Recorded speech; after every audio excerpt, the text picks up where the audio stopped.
हाँ, खेसारी लाल यादव जी का आ गया फाइनली डेट। नमस्कार दोस्तों, आप लोग देख रहे हैं भोजपुरी मीडिया।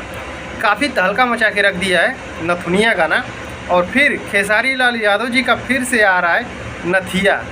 टाइटल दिया गया है, उस गाने का नाम है नथिया, और वो गाना आ रहा है सुजाए म्यूजिक वर्ड से। जी हाँ, सुजाए म्यूजिक वर्ड से उस गाने को लॉन्च किया जा रहा है कल सुबह में 6 बजे। कल सुबह में 6 बजे 31 तारीख को सुबह में 6 बजे लॉन्च किया जा रहा है सुजाए म्यूजिक वर्ड से। तो दोस्तों आप लोग तैयार रहिएगा।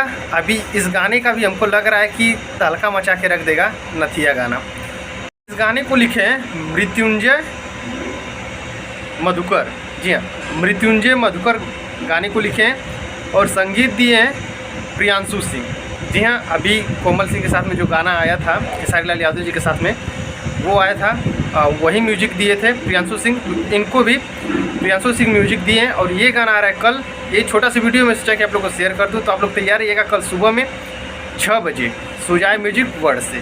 तो बस यही वीडियो पसंद है, वीडियो को लाइक जरूर करना, वीडियो को दबा के शेयर कर देना जितने भी खेसारी लाल यादव जी के फैंस हैं। तो और चैनल पे पहले बार हैं तो चैनल को सब्सक्राइब जरूर करना। मिलते हैं नेक्स्ट वीडियो में, तब तक के लिए नमस्कार।